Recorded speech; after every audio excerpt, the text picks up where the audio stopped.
Hello and welcome to the Old Man Orange podcast. I'm Spencer Scott Holmes. And I'm Ryan Dunigan.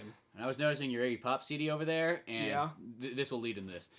I was reading in this Entertainment Weekly at Cafe Blossom, which is a local Twain Hart coffee shop. I love that place. I know, and they had they said Repo Man, like the '85 movies coming out in the Criterion Collection, Blu-ray, DVD, or whatever. Mm-hmm. And Iggy Pop has a bunch of cool interviews in there. Really? That's what was he in? I never seen. I don't think he's in the movie. I know he had some music in it, and I don't know if he did because I've only seen the movie once and I haven't seen it in like 6 years. I remember him doing music for it. Now I don't know if he did like the whole soundtrack or if he just did a handful of songs, but he did a couple of them in there. Unless it's kind of like the Quentin Tarantino, Robert Rodriguez, Fistful of Dollars collection, where they just kind of we had nothing to do with this movie, but we're just gonna tell how fucking awesome it is for like 3 hours. I kind of like when they do that, like in movies though, where like you get some like another filmmaker that literally had nothing to do with it, but they were like inspired by it or they really enjoyed it, so they get to put like their either commentary track or their special features. Or like, I gotta say this really quick before you say yours. Like on Hellboy, on the Blu-ray disc, I don't know if it's on your DVD, but Scott, I was about to say Scott Snyder, but not Scott Snyder, but Scott McCloud.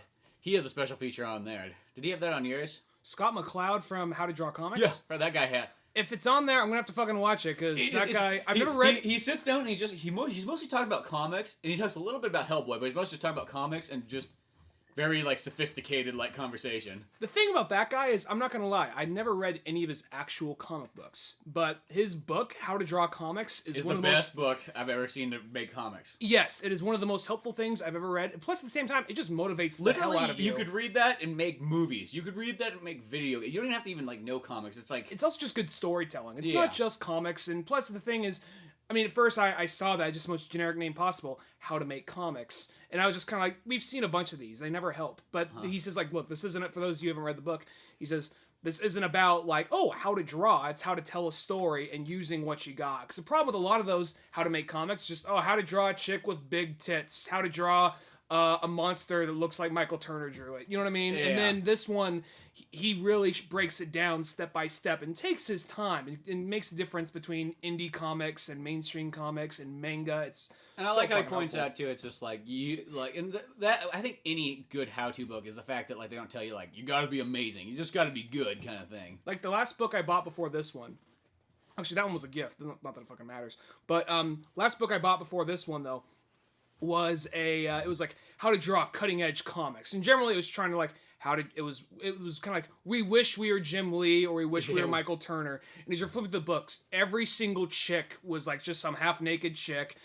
Or if it wasn't a half-naked chick, it was some really weird-looking monster or a really buff dude. And it's just like, if you want to draw a chick, just make her as slutty-looking as possible. We'll get their attention. Michael Turner, I think he's a good artist and all, but I hate how he draws women. And I know that's like most people they're like, oh, I love how he draws them. I'm like, no, his women look fucking retarded every single time. They're always like in a pose and their back is like pretty much crinked to the point that like they'd probably be in like coma. It's like whenever I was reading like a Witchblade one, it was just like. This book is fine, but the women just look fucking retarded. It's just like he tries to make them too sexy and then almost like stupid as fuck. I think sometimes he can pull it off. But I think his drawings are good fine. It's just I personally don't think he knows how to draw women. He tries to make them all look kind of like abnormal, like supermodels all the time. The guy actually died apparently. Yeah, I know, sadly not. I mean, he's a good drawer, but that women thing. I think sometimes I think it was mainly if he was doing a cover. If he was doing a cover. And this was throughout the whole book though.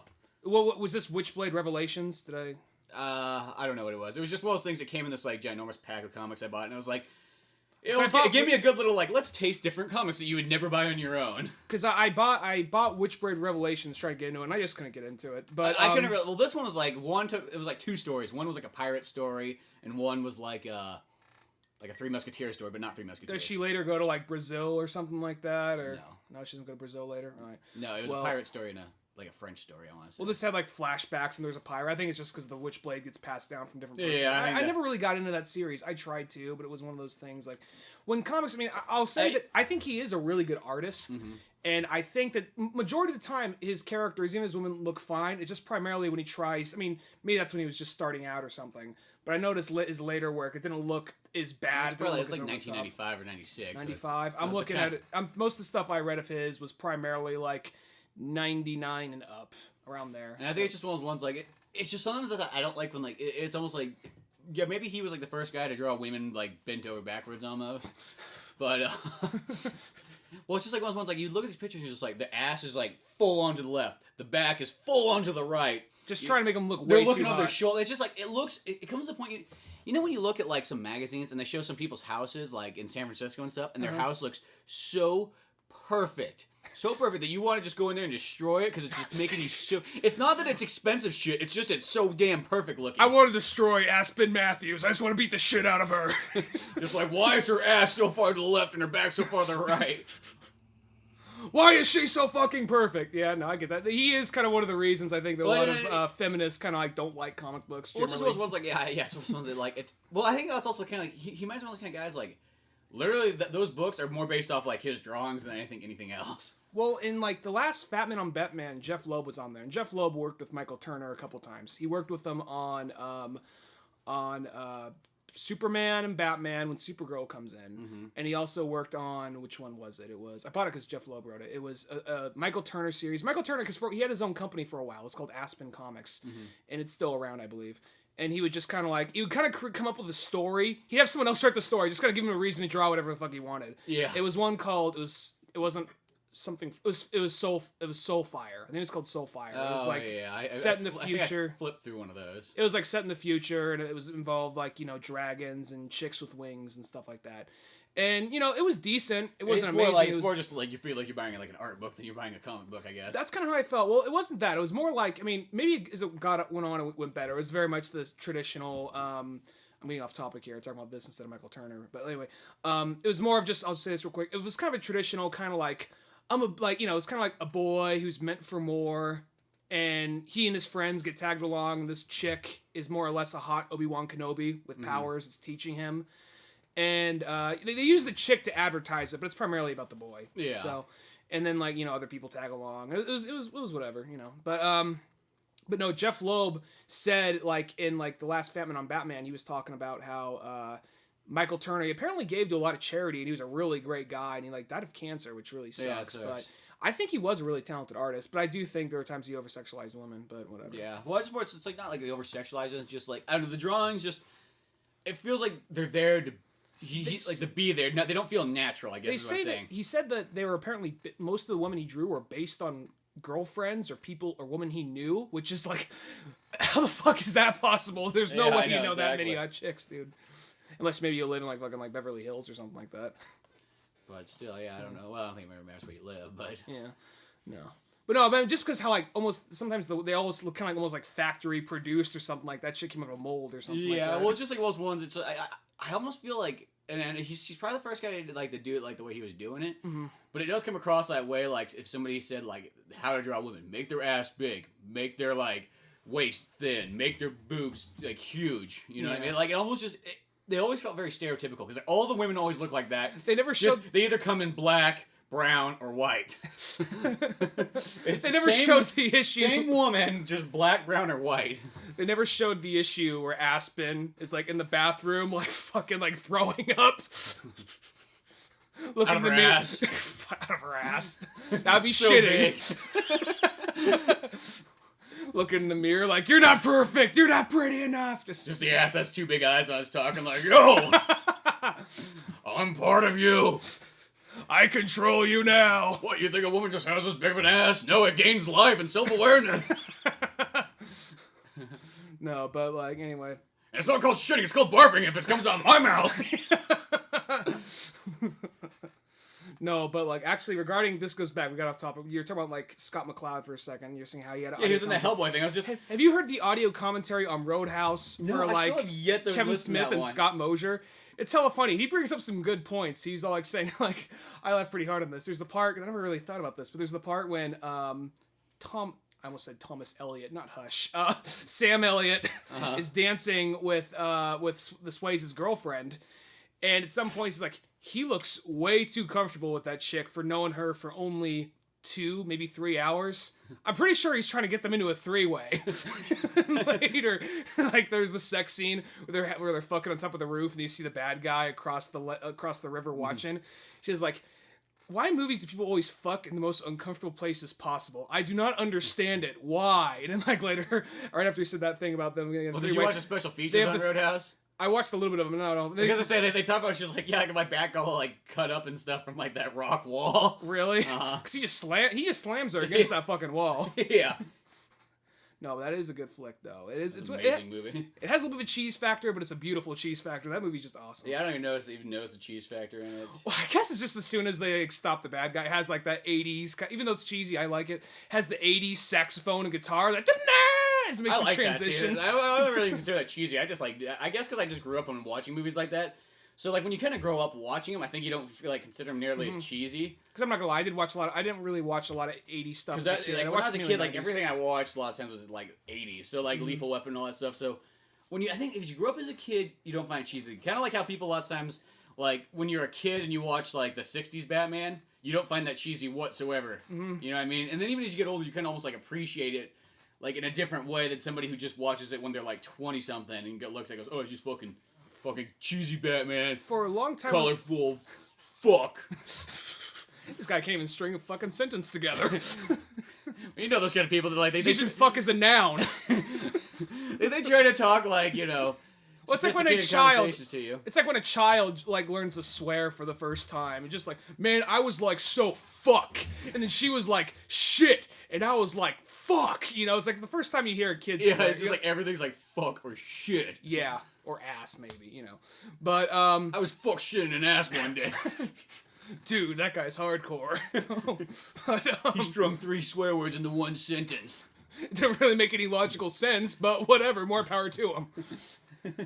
No, but there's some things that don't really come across to you as cheesy because you're good for a while. Because, like, I didn't really find this cheesy for a while. The whole, like, you know, the whole kind of like old-fashioned kind of like 40s radio narration. Like, meanwhile, at the Hall of Justice, I didn't find that cheesy for a long time. Not because of Super Friends, but because of Rocky and Bullwinkle. Oh, yeah. So I watched a lot of Rocky and Bullwinkle. It's actually, when you think back on that show, it's kind of like everything I know about the Cold War is probably learned from Rocky and Bullwinkle.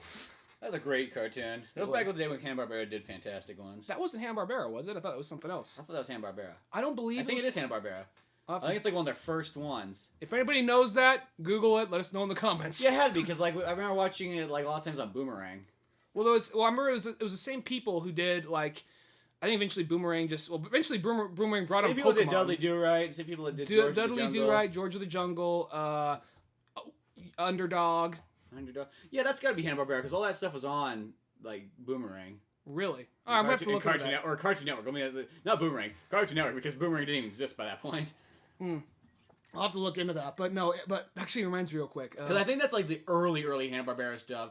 Then the next section of Hanna-Barbera is like the Flintstones, Jetsons, Johnny Quest, and the next like Scooby-Doo and everybody that wishes they were Scooby-Doo. Yeah, there was a series of just kind of like, we wish we were Scooby-Doo. Just throwing in something that shouldn't like talk. Like Jabberjaw, yeah, Josie and the Pussycats. The thing with... the car even though, yeah, the car thing, yeah.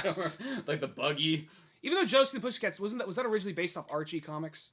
I don't think that one was actually... I'll say Josie and the Pussycats one of those ones, like, it seems kind of like... Because it seems like a couple of hip teenagers out on, like, a mystery. Yeah. But that one was actually one of the... That was better than, like, those other ones, sort of. The car and the Jabberjaw was alright. Okay, yeah. But no, I want to jump... Reminds me, Bullwinkle, though. There is actually... When I lived back in San Jose, there is this place. It was kind of like... I guess... I don't know how long Chuck E. Cheese has been around, technically. It may have been the proto Chuck E. Cheese, or right around when Chuck E. Cheese came out. I think Chuck E. Cheese has been around for 30 years. I read an article in Time magazine when they switched, like, the Chuck E. Cheese mascot. Really? Uh-huh. What was he before? I told you that like on like a podcast like 40 podcasts ago. What was he before? Remember he's like you remember the original one where he's like kind of like the one you saw throughout the 90s and where he's kind of like he's got the hat on backwards and stuff. Well, for a long time he was like the hat forwards. Well, for a long time he was like a mouse in a nice tuxedo with a hat forwards. And then eventually he switched to like a helmet and a like jersey and skateboarding. Jersey. Now he's like very like young and hip. He looks kind of almost like a rat more now. And he's just kind of got like this little like spiky hair and whatnot. He actually looks more 90s than probably looks anything now. They're always like a decade off or so. Yeah. In this case, almost 2 decades off. Yeah, he looks weird and he's got like an electric guitar and he's got his dick hanging out. It always goes straight to the dick. No. Well, there's actually there's like, I guess it came after Chuck E. Cheese then, but there was like this place called Bullwinkle's. Mm-hmm. It was obviously Bullwinkle's, and it was just kind of like this. And when I went there first couple times as a kid, it was amazing. It was because it was this whole like Bullwinkle theme, but there was like Dudley Do Right. They had Underdog and all that. And they had the whole band out there. And what would happen is, it was just like a standard Chuck E. Cheese. But eventually, they stopped getting new games. They just really just stopped updating the place altogether. They stopped putting money into it. And parents actually liked going there because, like, oh my god, I grew up with this as a kid, and this is like my dad. He hates this kind of shit, but as a kid, he enjoyed taking me there because he loved Rocky and Bullwinkle as a kid. So. And after a while, you could just see him get depressed. And I was always just kind of sad because they eventually just stopped updating the place. So all the animatronic characters were up there. They eventually, they didn't update him. So, Bullwinkle, he turned his face. He looked kind of like the Terminator. You just saw, robotics. Machines. Rocky, his head was his neck was snapped. So his head would just bob up and down like slack-jawed and whatnot. Underdog was on the keyboard in the far corner, and he would just kind of almost before his hands would move in sync with the music. Then after a while, they're just going almost just spastic and just everywhere and shaking. Dudley Do Right, I want to say he was on the drums, and he just kind of sat there in the corner, not doing anything. He would roll out. He wouldn't do anything. He wouldn't move. Then he'd roll back. And after a while, because originally they had Boris and Natasha in between songs, they would have Boris and Natasha would come out, and they're the two old men from the Muppets. This show fucking sucks. Whoa, whoa, whoa, whoa, and then roll back, And Boris and Natasha we must stop, boss. We must stop Moose and Squirt. I know, my love. How, though? And then after a while, they wouldn't even roll. Just this light would shine down on this balcony, and they would not roll out anymore. Would nobody even come out? You would hear them, though. You might see kind of the figures of them in the back, because you could still kind of the curtain. You could see them roll back, but you could never see them all the way forward. But they never just rolled out. You just hear them. Just this light would shine on this balcony no one came out on, so... I feel that they must have closed that place down because people just stopped remembering. Rocky it's like Freddy. It's like Freddy Krueger. It just stopped they lost their power. They lost interest, so they lost their power or their funding. I remember back in because people were still going there in the 2000s, and very little bit. I mean, I like how San Jose always had all those cool semi-smaller kind of I guess amusement areas. This I can't tell you not necessarily a park, but this is before. This is before I, before I could drive, so I don't really remember where the streets are and roads are. I remember it was kind of way out there. It was kind of in a place. I remember it was not San Jose exactly, but it took a little while to drive region. there. San Jose region-ish. I remember it took 40 minutes to drive there. It took a while, at least except for 40 minutes as a kid. Everything takes forever. Yeah, everything as a kid takes forever. But I remember going there to a friend's birthday, in the 5th grade. So that must have been 2000 or 99. And I went there, and by this point. You go to the price section before Nintendo, not Nintendo 64, but Super Nintendo, all this all this really cool shit. For the prizes you could for win? The big prizes. There was always kind of okay, rubber spiders, slinkies, candy, and then you had the big fucking prizes that were 3 times more expensive than were. The 500,000 ticket prize. Yeah, they reached the point where they're just kind of in 99 or 2000, they're oh, a Virtua Boy. And then remember when they brought in they were trying to almost phase out what almost said Lance Armstrong, Stretch Armstrong. Uh-huh. They was trying to phase out Stretch Armstrong with the monsters. Well, they are kind of starting to try to phase out Lance Armstrong. Now. They are now. They are, yeah. Fucking one nut faggot. That one nut wonder ain't so wondrous no more, is he? Fucking take steroids with a pussy. Well, the thing is, everybody was. So yeah, it's everybody was. Yeah. Just Mr. Frenchman. Just at least let everybody else get trouble too, because they said, "Oh, we were doing it too," but I mean, he's fucking Lance Armstrong, so I mean, whatever. I don't care. Maybe all the bikers made a pact, and they're somebody must be sacrificed. If one takes the blame, we all can live on. Pretty much, yeah. They have him hooked up to the thing at Temple of Doom or something. They rip out his one of his nuts or something. No, but they had one of those. Remember they're trying to phase out. This is the new generation for Stretch Armstrong. Yeah, 90s. It was the monster things. Remember they had a commercial for it. Stretch Armstrong just got his ass kicked. Time to reel in these weird looking, bright, neon colored monsters. You know, It was when you had to like pump them up or something like that. Oh yeah, I remember that. You had to like they had a little collar. You had to pump them up, and they get big and they shrink and all that. And yeah, they're selling one of those things. Well, have you noticed like whenever you go to any of those arcade things nowadays, they never have like the monster prizes like they used to. They still do actually. Well, if you go to I went to Black Oak Casino a little while ago. Well, I remember there. It's like they don't. I mean, it's not like they got like a PS3 or a 360. They had a Wii. Did they? They had a Wii, and then they also had like a Mario Brothers chess set. Oh, that's cool. Yeah, but I could buy that at a store. Yeah, for for $40. Yeah. Yeah. But yeah, I just remember I remember when they had like the N64, like this one place in Reno, it had like the Pokemon Stadium N64 one. It's like, oh my god. What would that come with again? Just Pokemon I think Stadium? it's just the N64 and Pokemon Stadium. Did it have any special look? Did it look like a Pikachu or something? Or no, that was the Hello Pikachu one that like looked like Pikachu, which is worth like a ton of money. It was like blue and it had anything that's like a Pokemon made system is always worth a lot of money in the long run. Well, anything that has like I guess it's a special like buy the Mario Wii or buy the Zelda Wii. Those always become they always become worth a ton of money. Like yeah. Whatever you pay for it brand new, it's almost like twice the price used. I remember when they first started advertising when they're talking about like the original Wii back when they're calling it the Revolution. They're advertising it. They're all like all the different colors you can get in your Wii, and it was like they had like bright pink, blue, yellow. I'm like, no, fuck you. You're just giving you black and white. Well, it's funny because like you remember back in the day they used to always be able to have a lot of choices for a while of colors. I don't really care so much, but it was one of those No, things. it doesn't matter, but I mean, like, if I'm going to pay money, I might as well get something that's, like, whenever I buy a system, I always buy whatever colors, like, everybody else is not going to buy. I guess they have that one statistic, like, let's say that a kid goes there and the only color left is, like, pink, he's not going to buy it. Otherwise, his friends are going to come over, they're gonna beat him up at school, you know? You have the pink Wii, but can we still come over? Yeah. You know? Yeah. Well, it's like one one's like, I mean, like, remember the GameCube? I remember, like, some people, like, really like, it's fucking purple. It's like, no, it's indigo. Fucking purple. Faggot color. I'm not playing a Wii. Faggot purple color. People used to get, like, really weird over that. Like, I remember that. They wouldn't play the GameCube because it was purple? Well, I don't know if they wouldn't play it, but they just didn't like the purple one. Like, people had a lot of hatred towards purple. Alright, whatever. It's like, to me, it's like those ones, like, I would put like the black ones. Like, why would you get the black one? I mean, if you're gonna get something, get like the kind of like the unique color, like what it's supposed to be. I remember when I got GameCube for the first time, I was a little excited, but then all of a sudden, like the little like thing, you know, and I was like, Nintendo, I really like you guys, but you aren't helping your "we're not just for kids" image. Yeah, because the other one was like PlayStation 2, holy shit. Xbox was all like, you know, Xbox, you know. Yeah. I don't remember what Xbox. Coaster for your Mountain Dew. It did have a coaster. You could literally take out the Generation 1 Xbox. You could take out the little green like sphere thing, and it was a coaster, which doesn't make a whole lot of fucking sense when it gets right down to it. It's like the last place you should be putting your Mountain Dew.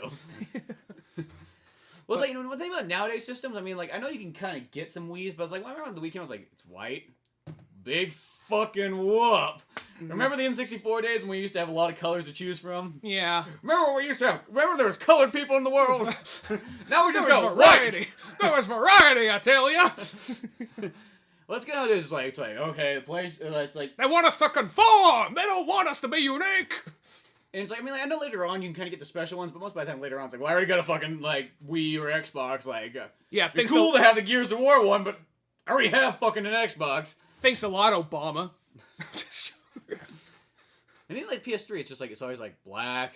Come on. Yeah, it did. Can we have like some multiple colors? Like, I don't know. It just feels like we live in the age where like it's not cool to be colored. Yeah, we do kind of live in that age. They want it to be sleek or whatever, which doesn't really matter either way to me. I mean, if there was like, because I remember when the Wii first came out, I was at that point where it was almost kind of like, because when the Wii first came out, it was like impossible to find for like several months. And when I finally saw it, I was like, I'm just going to walk down Walmart. I doubt it will be there. And there's just one sitting there. Like glowing slightly. Yeah, and I just had like, my heart stopped. It was like, dun, dun, dun. You fall back in like the rack and you're like, you're barely being hold on. You're knocking action figures over in games. It's like, oh, like you almost feel like you're about to have a heart attack. You have to stop. You have to plan out. You look in your wallet. Like, I don't have a right. You see a fucking kid over there with like flipping a couple $100 bills. You're like, come here. Whose fucking father gave him a couple $100 bills? The only time I ran through Walmart to the ATM machine, because this was before I had a Visa card, so I just literally ran to the ATM machine, cut off some old lady at some point, pull out like $250, ran over there, and like, yeah, it's still there. The way I just did like, I wasn't gonna walk away from it. I was like, the way you just point like a monkey. I slam my hands against the window. You start back. like, you want a Game for it? No. You want the cooking mama? Oh, you want Legend of Zelda? Okay. By the time I get it, I gain the power of speech back. Okay, thank you. Yeah, by the time you yeah. Well, probably it's one of those ones you probably wouldn't even get your speech back till you got home. You'd stuff like that heart racing, like, is this just a dream? Did I really just get a Wii? I remember I was like, please don't crash, please. I mean, like, looking over at it. Fucking buckled up. It's got like some padding around it. Yeah. I was being so careful on my drive home. Granted, it was the time when I drove that big Suburban that we had. Really, if anything ran into you, you would kill them first. It would be dead. Ask questions later. I was still being as careful as possible. I was like going literally the speed limit. By the time I got home, I was playing that thing a lot, but now it's at the point like it's a system I barely ever play, and I feel kind of bad for it. You know, strange enough, I had like a resurgence into Wii. Like originally, I played it a lot, and then there was a time period a couple of years where it's just like. I just didn't feel like I played my Wii a couple times a year. One game, yeah. And then recently, in about the last year, maybe a little bit plus, I feel like I've played my Wii a lot more. Like, I actually play it just as much as I play my 360 nowadays. I picked up Skyward Sword again. I was playing that. I was also... I want to pick up Super Paper Mario again because that's a game I never finished, but I really did enjoy it. So, and that's not the RPG one. It's kind of different. It's more like a puzzle solving one. But yeah. The one, it was one of the... Oh, like not a launch release, but it came out like the first like 5 months or something. It was originally going to be a GameCube title, but then they switched at the last minute to. It was really a different kind of experimental game, and I remember it being good. But I got to pick it up again and start playing it. But yeah, like my Wii, from Skyward Sword, I went back and played through like the Metroid Primes. I played like Metroid Other M. I was playing Resident Evil 4 on the Wii. I mean, I play all my like Super Nintendo and Sega Genesis games on there. I remember when you first got a Wii, you didn't have a game for a while, and for like you and me were like, you have a Wii, this is amazing. What can we do? Let's see what it looks like on. You're just going through all your GameCube games because you can only play Wii Sports for so long. Yeah. Eventually, we were just going through like playing through GameCube games and just like at some point like. I will lend you money so you can go buy like Legend of Zelda, Twilight Princess, because we gotta play a Wii game. You gotta see what it looks like. Yeah. I only had enough money to buy the Wii. It's just like I didn't have enough extra money left over. Mm-hmm. I was like, okay, gotta wait a little bit. Yeah. I eventually do want to get a Wii U. I really do too. I'm just broke as fuck right now. That and there's just there really isn't any other than the new Super Mario Brothers. There's really nothing that sticks out to me, and nothing that's really coming out that's sticking out to me.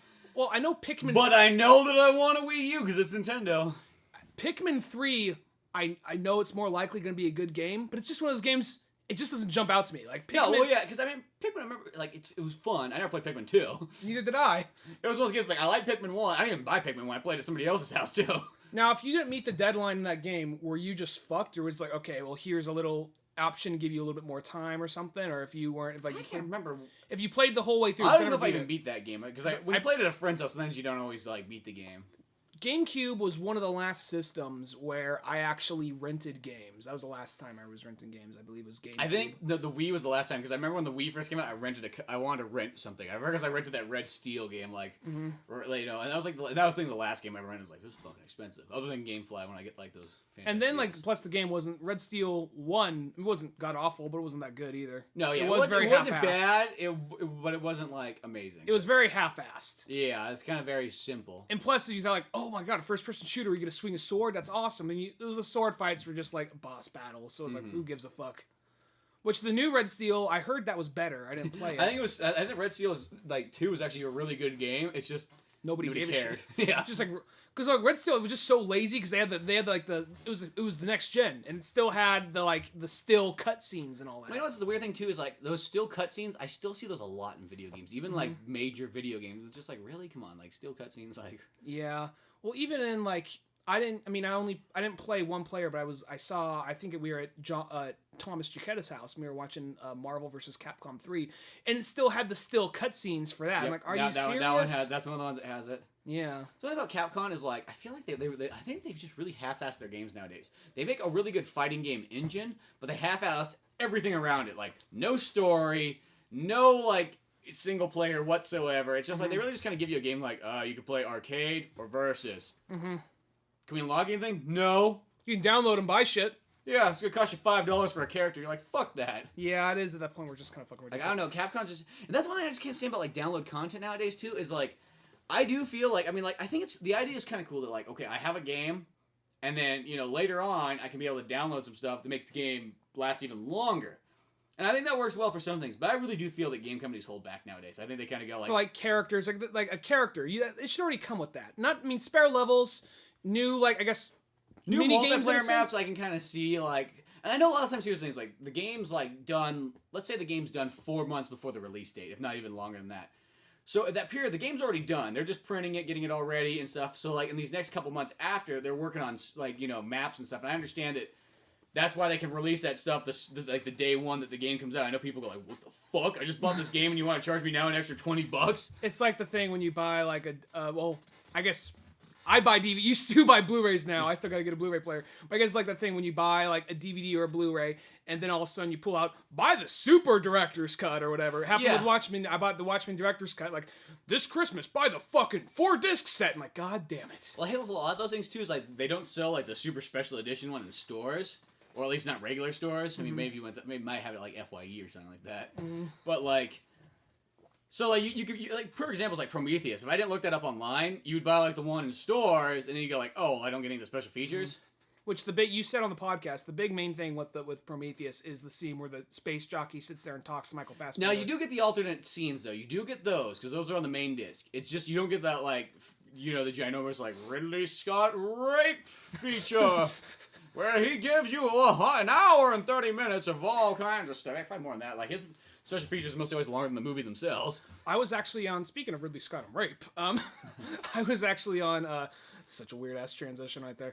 I was on Marley's podcast a little bit ago, The Cinephiles, and a guy on the podcast, really cool guy named Jeremy, he told me, I'm not sure if he said it on the podcast or if it was off the air, but apparently at one point in time, I'm not sure if you knew this, when they're coming up with the idea of aliens, the idea was the alien was literally running around and raping people. It didn't have a spitter like face hugger thing. It literally raped people, and that's how it impregnated him with the alien. Which I gotta say, that probably wouldn't have been movie would probably not have been nearly as successful if that was the case. It might have been more successful. I don't know if it would have been. I think in the 70s that probably would have like scared a lot of people off. Really, I don't know, the 70s is the period where they made all those kind of movies like that though. But they're usually because like I want to say what's his name, Roger Corman. He does all the B horror stuff. He had one that had a scene like that. It didn't make the theatrical cut. It was like I think it was like some terrors from space or terrors from planet something. It was like there's a scene like that somewhere where a chick gets raped and eaten or whatever. But then they in the different cut they just had it. It was like I think it was on a documentary about him. I saw this and like the cut she just gets killed or her head squeezed off or something like that. But no, Ridley Scott though, he's like, all right guys, got the idea for this movie, rape alien. Really? That's the best you got? Rape alien. Yeah, the alien just runs around fucking raping people. I've got a rape-alien. Rape-alien. Ridley, how about you just do a thing where the face hug, where they have like a thing that hugs their face and they just impregnates them, like fine. Face rape. Face rape. Or we just leave rape out. We just go we call it face fuckers. Face fuckers. No, Ridley, I'm sorry. All right, Japan's gonna beat us to it. You realize that, right? Another lost opportunity thanks to 20th Century Fox. There you fucking go. Arms crossed. Yeah. Fine, we'll just make Alien. Like everyone's gonna give a shit. Just walks out of the room. What's a generic name than that? Yeah. No, but speaking of aliens and science fiction, very loose. Well, not so much aliens, but science fiction, I guess. We saw Oblivion yesterday. Yeah, and that was pretty darn cool. I liked it. It felt very much kind of like a 70s science fiction film. I think there's a lot of homages to it. That's what I kind of like about it. Like, it's like, I think since Prometheus, people realized, we can make actual sci-fi movies again that don't have to be overloaded with action. Mm-hmm. And the action that was in it was pretty good, but it wasn't like that over-the-top, like, backflips, like, whoa! Uh-huh. That kind of like We Wish We Were Matrix kind of action. Yeah, it's almost like, all great movies create, like, a horrible, like, trail of like kind of crappier movies sometimes. Like, some good, some bad. Like, what have we done? Whatever. That's kind of how Matrix is. Such a great movie. I guess for like that much greatness, like shit has to follow. Yeah, like you get the Wachowski siblings. Probably like, what have we started? Same thing with Christopher Nolan because now everything. Yeah, because now Christopher Nolan's the perfect example. Is like the movies that follow after it. You're like, fuck, is it trying to be Christopher Nolan-ish in this movie? Yeah, exactly. But because they're like, there's actually an interview like, oh yeah, because they're talking about the new Fantastic Four reboot, and they're saying we want it to be kind of like the Batman movies. It's kind of like I never read Fantastic Four, but I want to be like the Fantastic Four stories, not Batman. I never read Fantastic Four, but it never came across as kind of like we were all so dark and tragic, Yeah. But we'll see. What happens. We happen to get powers when we went into space one day. How about that? How about that? But Oblivion was actually pretty cool. Something I thought was kind of funny about it, though, is, there's the bad guy of the movie is this giant space object called the Tet. Whenever I heard it, though, I couldn't help but hear. Were they like Sally? Is what they also called it, too? That was the person they thought they were talking to, Sally. Yeah, but it was like, whenever they said the Tet, it's just like, the Tit. The tits. The Tit is trying to stop us. It was Sally's tits, apparently. Well, it was a giant, like, floating, like, pyramid in space, wasn't it? It was kind of like thing like that. Because for a while they're saying, oh, this thing is actually, it's a space colony before we all go to Titan, one of, like, was Saturn's moons? Yeah, they're going to go hang Pluto's out on Saturn. moons, they're going to go hang out on Saturn. But then you find, this movie, here's what's kind of cool about it. In the marketing campaign, it's like fantastic, actually. The marketing campaign for it was, I was like, they spoil a lot in the trailer because a lot of stuff like that could have been a good spoiler, but that could have been a good like twist. But I know it's gonna happen because of the fucking trailer. But then this movie actually has a few twists you legitimately don't see coming that aren't spoiled by the trailer at all. Well, that's the thing about that movie. It's like there was a lot of twists in the movie, and a lot of times it's like, oh, like you kind of like, oh, that was pretty cool. Actually, I didn't expect that. And one thing too is like, I also forgot Morgan Freeman was in the movie, because like I remember him in the trailer, but then like that just kind of like went away because like that, and then like I remember it's like about an hour into the movie, I was like, oh yeah, Morgan Freeman's just fucking appeared. I did kind of forget that. What the fuck? Morgan Freeman did just kind of like, I mean, he must have been on the set for like maybe a week or something. Yeah, because he's not in the movie very much. But it made sense. I mean, his character was cool. Yeah. And well, he was just Morgan Freeman. That's what he was. He was just Morgan Freeman on Morgan Freeman. Earth. Once they left us. Well, if you haven't seen the trailer or anything for it, generally the way it is, they treat it like Tom Cruise is more or less Man-Wally, where he's there to clean up the planets with his hot redhead girlfriend, and they're just and the girl was just kind of like, oh yeah, she's just really what's the word I'm looking for? I guess buttoned down, very kind of like she's made protocol. Well, I think when she's there, she's like the typical woman who's there to like follow by the book, because we all know Tom Cruise, if he was left alone, would start to go primal, or God knows what he would do. Yeah, because he is. Somebody needs to watch Tom Cruise. We can't just sit him down there alone. Pretty much. Who knows what he's gonna say? Because every single time like Tom Cruise ever tried to get out of line, she would just be like, "No, Tom, no, Tom, no pussy for you tonight." Yeah, you brought a plant inside. Get this shit out of here. Yeah, but you gotta come down there.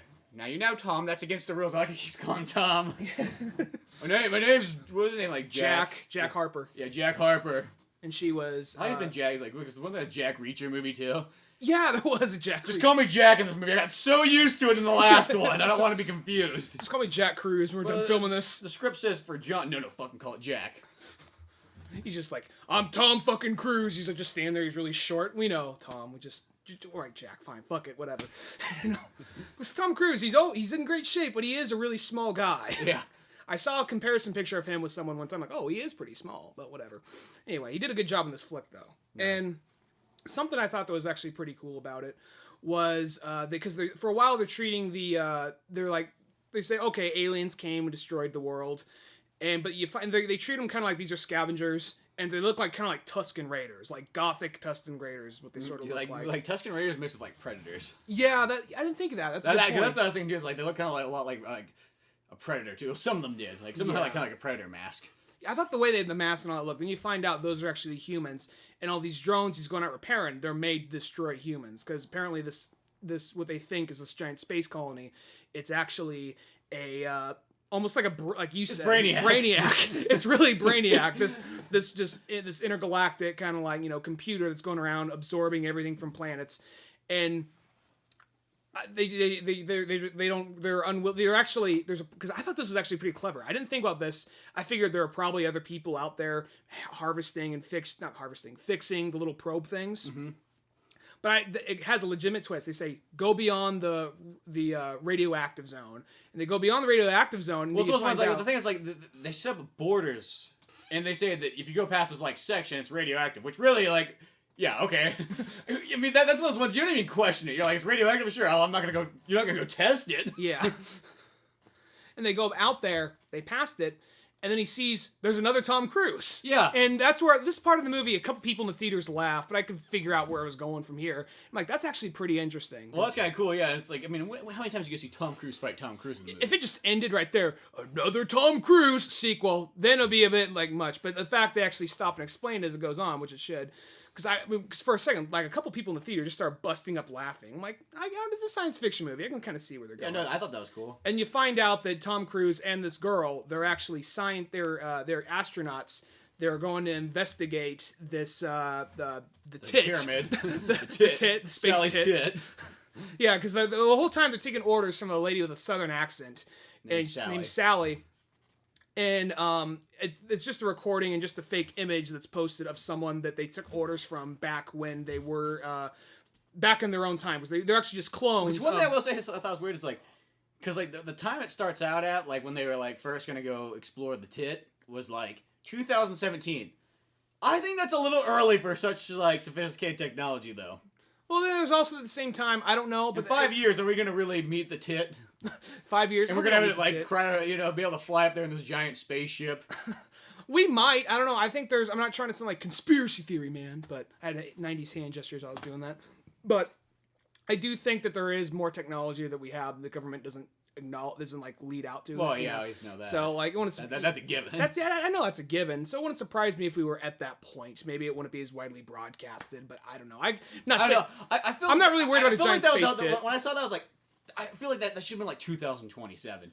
I was just feeling when you make a sci-fi movie, put it farther than you think. You know. So that hopefully by the time that even comes around, nobody will even question it. I have a science fiction script. It doesn't even really say when it is. It's just kind of like way in the future where it doesn't fucking matter anymore. Yeah, well, that's like the best way. Don't even give it a year. Just like have people, figure it out. Because you'll see, like, here's a good example. I love this movie, but 2001: Space Odyssey. Yeah.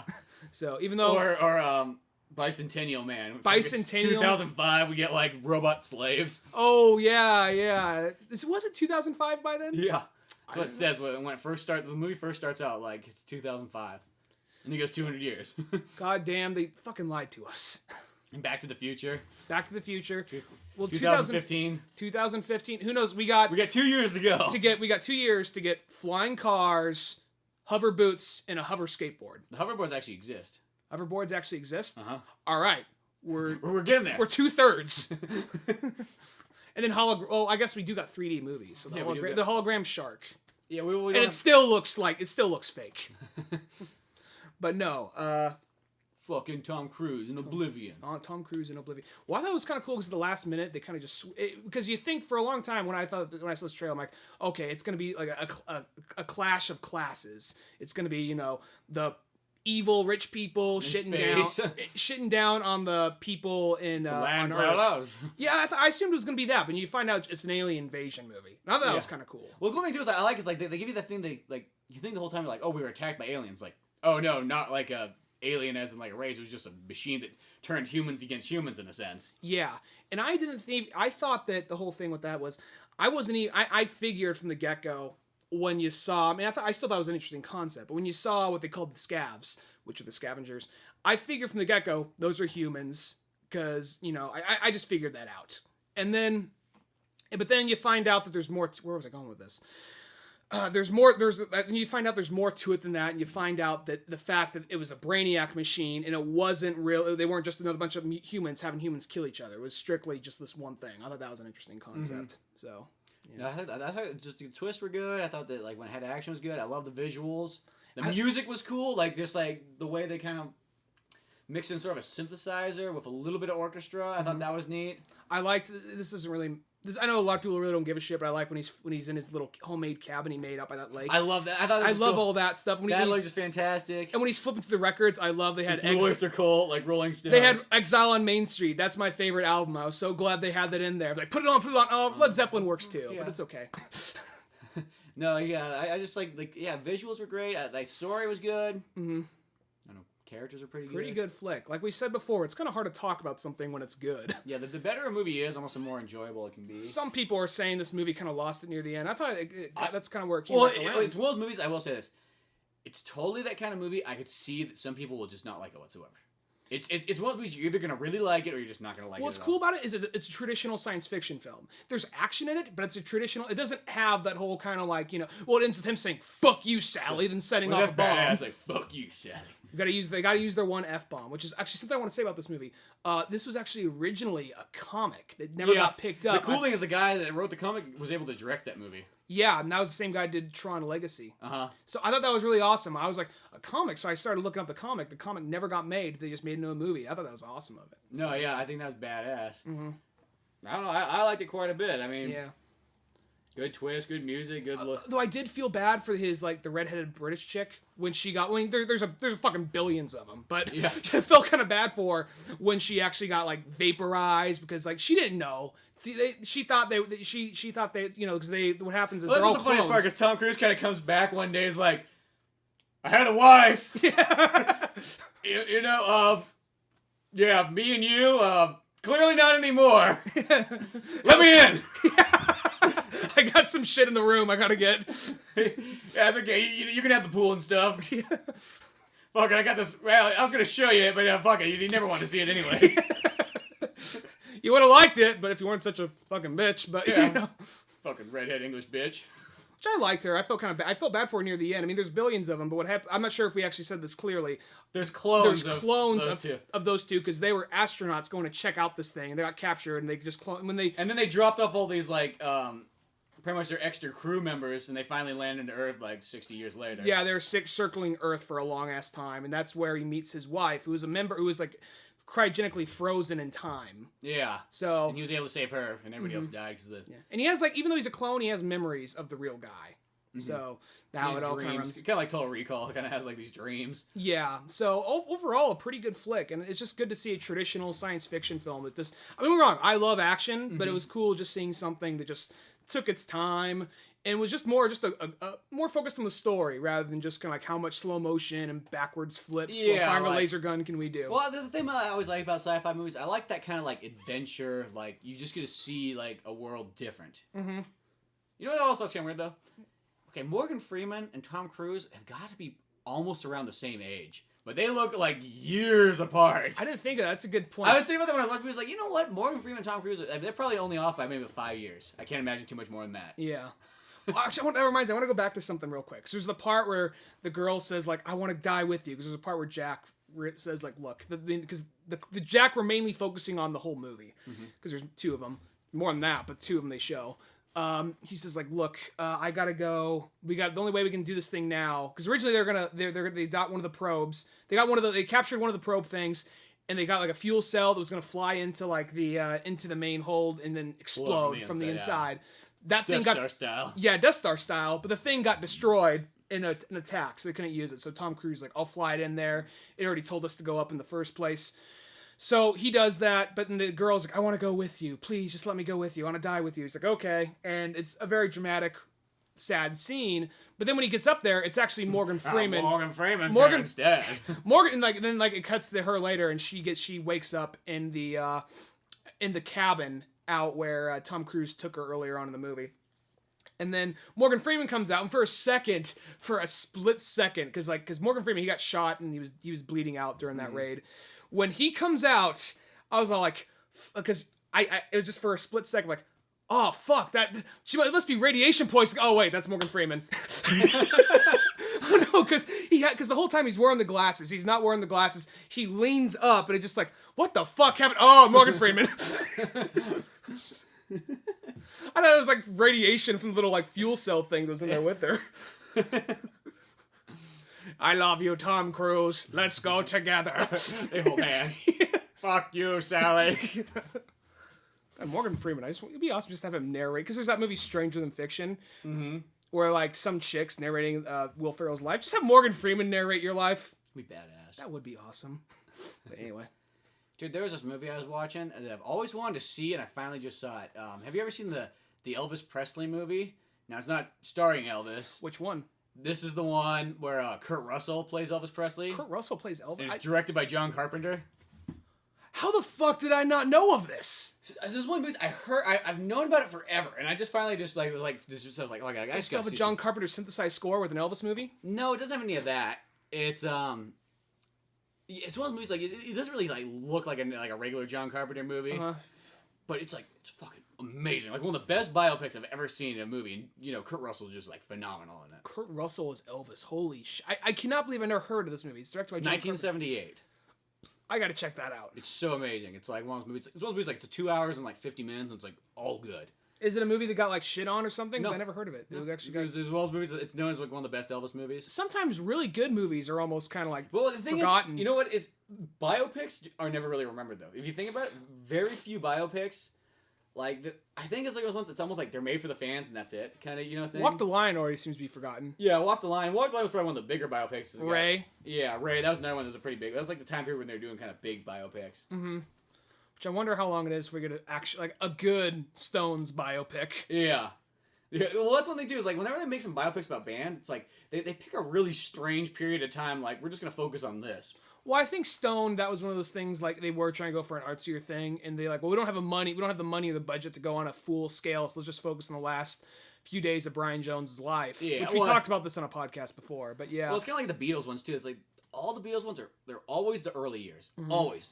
Like, I think there's two main Beatles ones, there's a couple, like, other, like, miscellaneous Beatles ones. There's, like, Backbeat, and then there's, like, that John Lennon story one.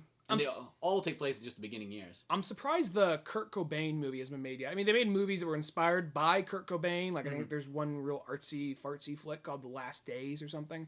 But it was clearly supposed to be Kurt Cobain, but it wasn't Kurt Cobain. And kind of like there's that Iggy Pop, David Bowie movie you were telling me about. Yeah, it's like it's not Iggy Pop, David Bowie, but it is at the same time. Yeah, so I kind of hate when they do that because to me it just feels like just make your own movie if you're going to go that far. Just it's like just do something different, you know. You can't make it an Iggy Pop, David Bowie movie. Don't just make a half-ass version. Well, this was like totally kind of like this is just one of those real artsy as fuck movies. The first there's like maybe like a paragraph of dialogue within the first 45 minutes. Oh, that's weird. It's like opens up. It's this. Maybe I gotta watch it again. Maybe it was before. I think it was called Last Days, and it opens up with like this guy who's.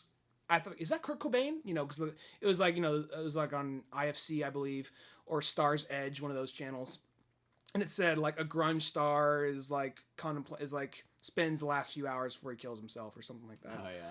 And I'm like, oh, is this fucking Kurt Cobain? And I watch it, and this guy looks like Kurt Cobain just walking through the forest, just kind of like muttering to himself, just like, just muttering.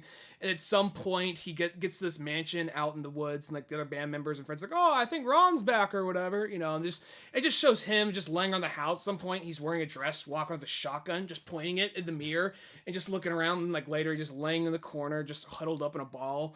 And some girl walks in wearing no paint, just wearing a shirt, nothing else. Like hunches down, like touches him. He just like curls up in the corner even further. And then he's like looking at the TV. It's just like a rap video. And he's just staring at this rap video for like 2 minutes. And it's just like, what the fuck is this? That's dumb. I gotta finish it. Maybe I this Elvis movie is like none of that and all good. And then you also just realize like it's like okay, I've seen Elvis movies. I've listened to Elvis music, but I've never like been like I don't know like his like whole backstory and all that stuff. Same here.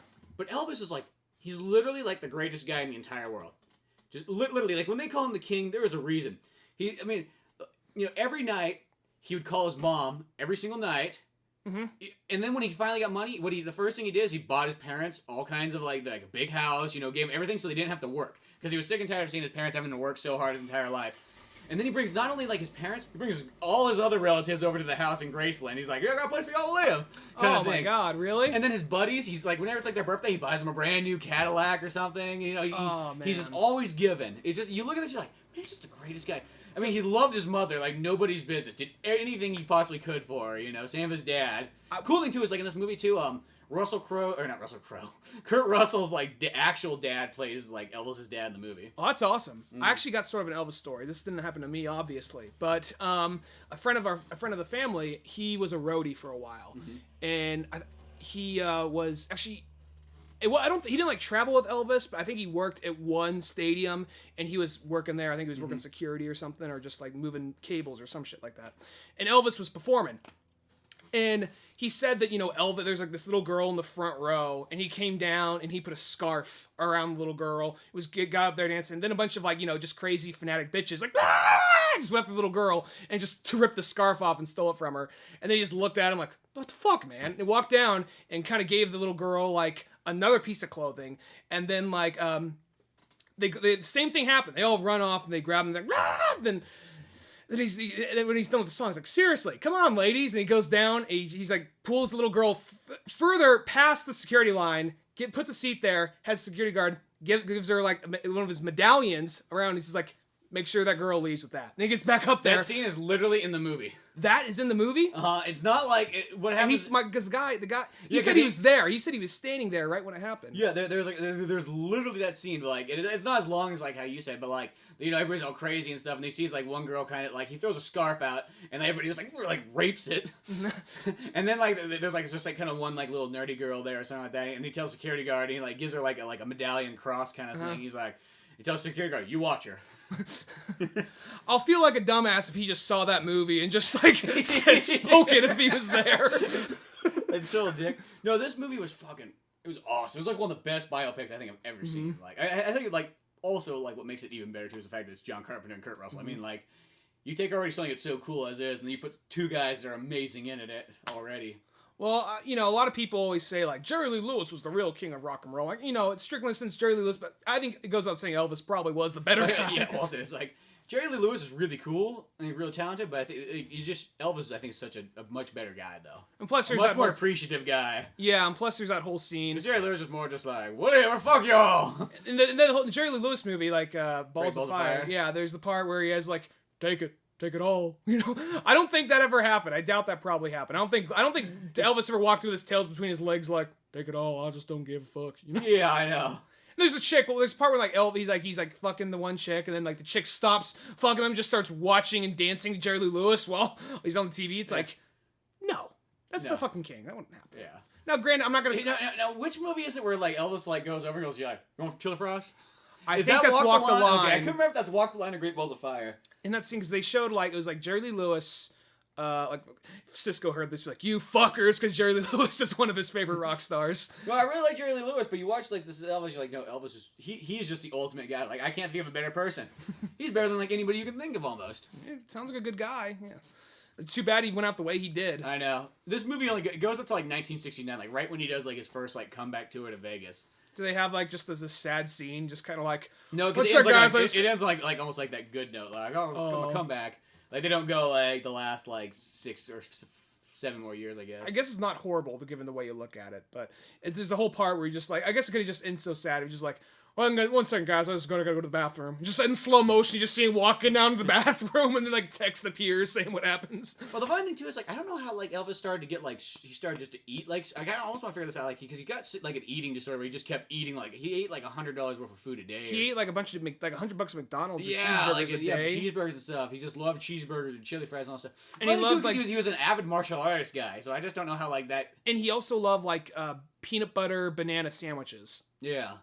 But it's like, he was like really into martial arts, he's like a black belt and all that. It's like, how the hell do you go from black belt to becoming like a guy who just eats himself to death?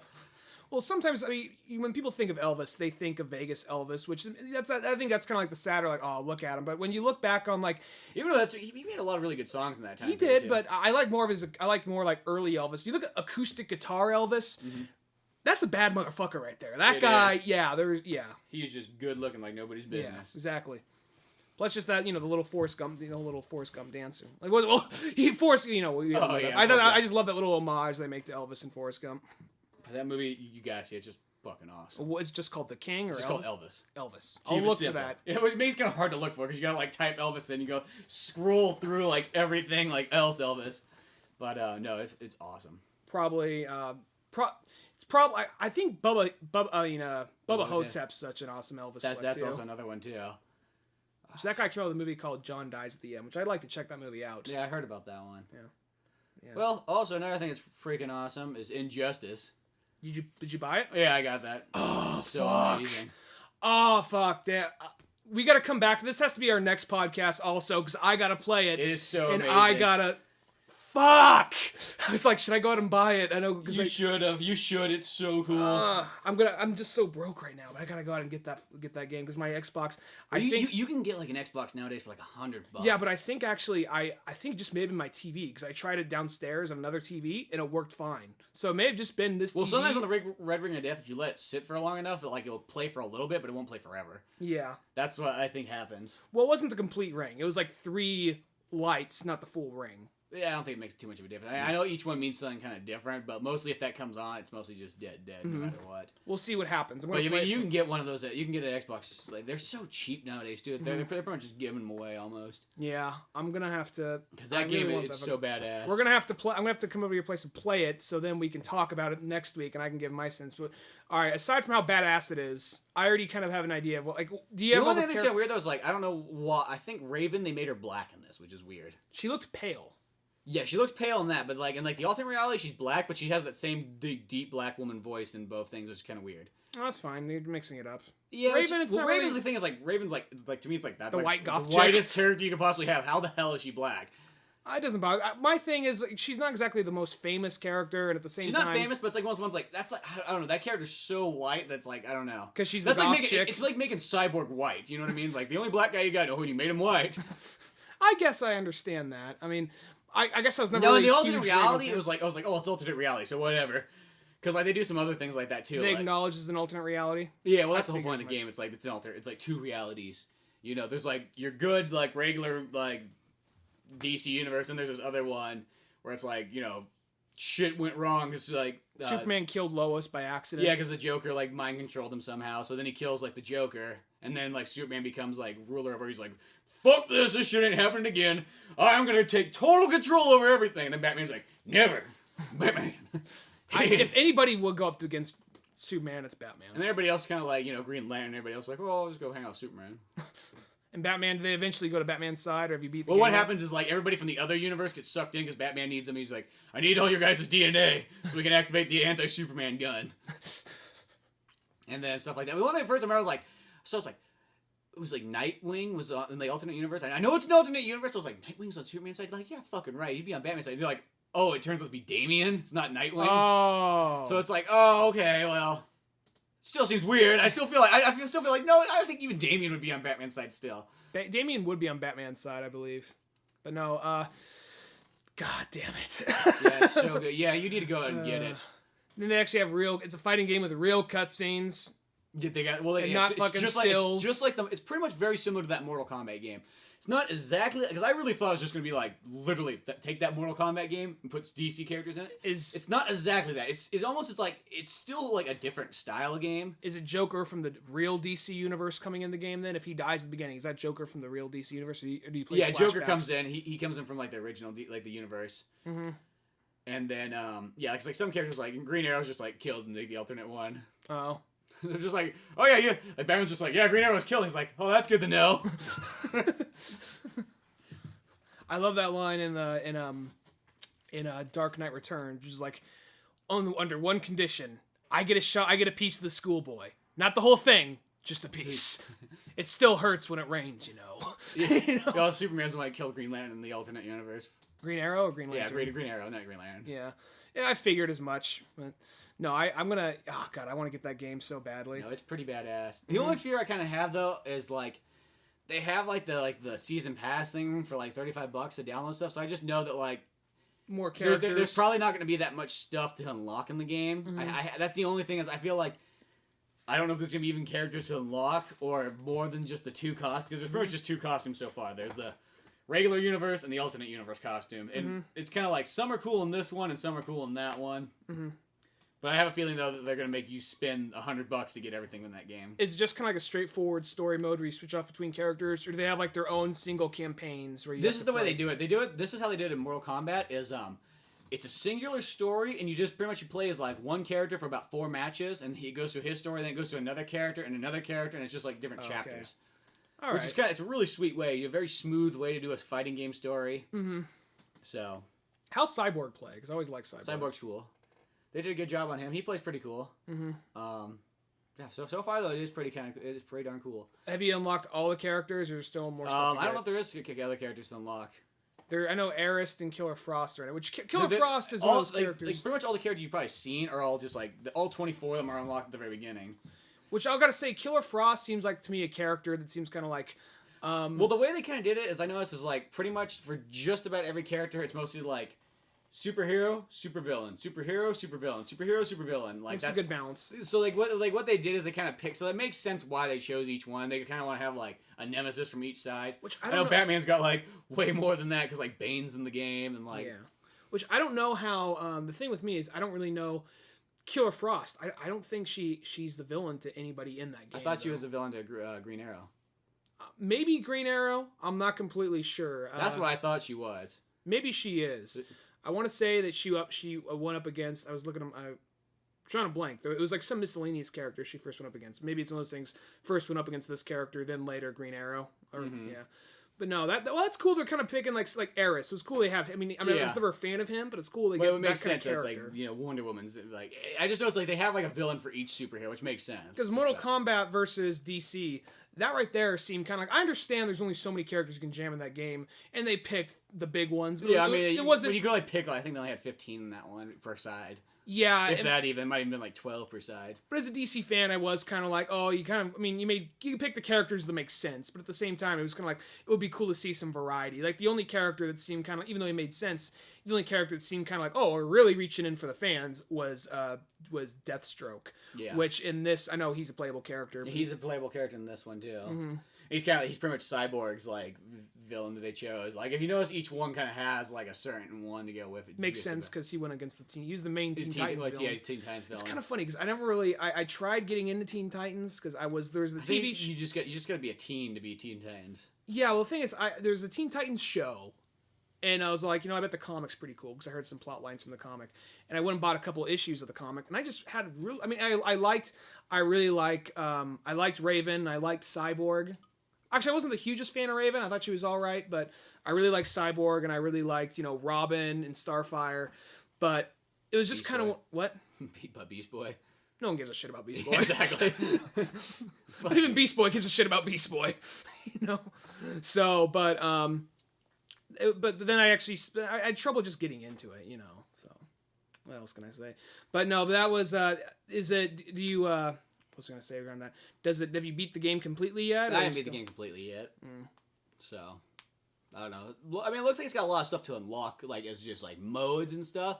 But I just have a feeling that any extra characters and any extra costumes in the main 2 you get per character, they're gonna want you to pay for. That's the only thing. I just kind of hate how we live in this age where it's like, you just, like, I know they're just holding back that stuff just to make you buy, just to make you spend $100 on a game instead of $60. That pisses me off. Yeah, they are doing that this day and age, and the fucking video game industry thinks they're so fucking entitled to that. It's just so fucking annoying. I know. It's just like that's just like I don't know. Just like yeah, it just seems like they really get the most out of your games. A lot of times nowadays, you have to spend $100. I mean, a lot of times like the downloadable content can be kind of like half-assed downloadable content, and sometimes like you could kind of go and never download it and never notice at the same time too. Yeah. I feel like a fighting game is one of those kind of games that's like, oh, well, you're almost kind of forcing me to have to kind of get that downloadable content. Because especially, it's probably going to be some sweet characters they're going to put in there. If they're going to add other characters. I mean, it's DC. I mean, there's a lot more characters you can put into it. Yeah, I'd like to see... what are some characters you'd like to see come into the game? It sounds like kind of like half-assed, but like I'd like to actually see an actual Robin. Just like a Tim Drake Robin or something like that. I think that would be kind of cool. It sounds just like something simple, but it's like, I don't know.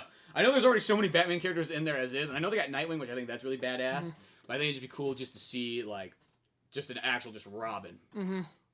I'd like to see it, even though there's another Batman character, I'd like to see, like, Clayface. Clayface, I think, would play pretty well. Even though you see him fighting in the background somewhere, I think the Atom... you see a lot of characters in the background. You see, like, Martian Manhunter in the background. Manhunter. He would be a really cool character. I think the Atom would be a good character. I know you see him fighting in the background, but that's the thing is, like, you see a lot of these, like, you see characters in the background, like, oh, that'd be a cool character to have. Black Manta. Even though I never really read a whole lot of, like, I never read any Aquaman, actually. But whenever he appeared, like, in Justice League or Young Justice, I always really liked him. So yeah. Well, how about we play the game later on, and then we can make a second podcast about Injustice. That sounds good. Okay, well, we'll end it there, so come on by oldmanorange.com. Until then, I'm Spencer Scott Holmes. And I'm Ryan Dunigan. And we'll see you some other time.